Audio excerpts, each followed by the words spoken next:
எனக்கு தெரிஞ்ச வரைக்கும் உன்னை யாரும் இங்க பார்ட்டிக்கு கூப்பிடலையே. என்ன பண்றது, கூப்பிடலனாலும் வர்ற மாதிரி நீ செஞ்சிட்டியே. என்ன சொல்ல வர? இல்ல, நான் என்ன சொல்ல வந்தேன்னா, நீ ரொம்ப போட்டு மூளையை குழப்பாத, பைத்தியம் முடிச்சிட போதுன்னு சொன்னேன். எனக்கு என்னமோ உனக்கு தான் இப்போ பைத்தியம் பிடிச்சிருச்சுன்னு நினைக்கிறேன்.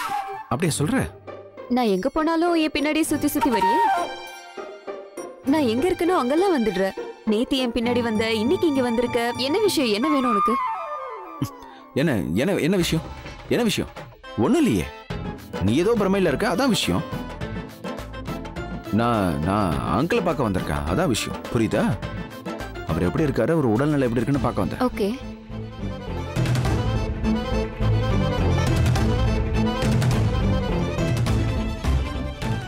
நீ எதுக்காக வந்திருக்கன்னு எனக்கு தெரியாதா? நீ எனக்காக தான் இங்க வந்திருக்கன்னு நிரூபிச்சு காட்டவா? இன்னும் கொஞ்ச நேரத்துல தெரிஞ்சிரும். வெளியில இருக்கிற யாரும் உள்ள போக முடியாது. உள்ள இருக்கிற யாரும் வெளியில வர முடியாது. புத்தி சுவாதீனம் இல்லாதவங்களை அறையில போட்டு பூட்டி வச்சா அது சட்டப்படி குற்றமாகும்.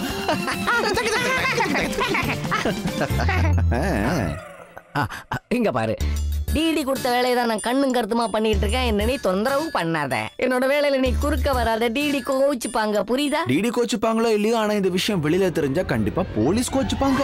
என்ன நீ சொல்ற?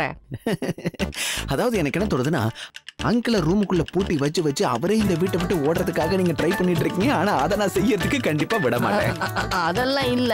கொஞ்சமாவது நீங்க பண்றதை நினைச்சு வைக்கப்படுங்க. என் கண்ணு முன்னாடி அத்தமா ஒரு ஆளை மோதினாங்களா, அவருக்கு கை போயிருக்கலாம், கால் போயிருக்கலாம், ஏன் உயிர் கூட போயிருக்கலாம். கடவுள் புண்ணியத்துல அவருக்கு ஞாபகம் மட்டும் போயிருக்கு. ஆனா நீங்க என்ன பண்றீங்க?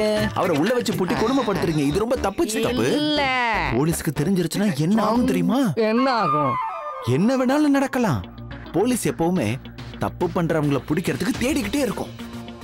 அது மட்டும் இல்லாம ஒரு ரெண்டு பட்டா கூத்தாடிக்கு சந்தோஷம் தானே. நான் பேச்சுக்கிட்ட உங்ககிட்ட சாவியை தெரியாம கொடுத்துட்டேன்.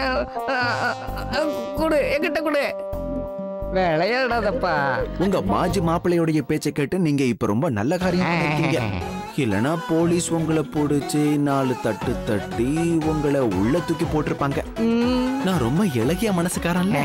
என் மாமியார் வீட்டுக்காரங்களை உள்ள தூக்கி போட்டு போலீஸ் அடிக்கிறத பார்த்துட்டு சும்மா இருக்க முடியுமா? நிச்சயம் முடியாது. ஒளிமயமான எதிர்காலம், எதிர்காலம் டிடி வாழ்க்கை கிளம்புங்க பாப்போம்.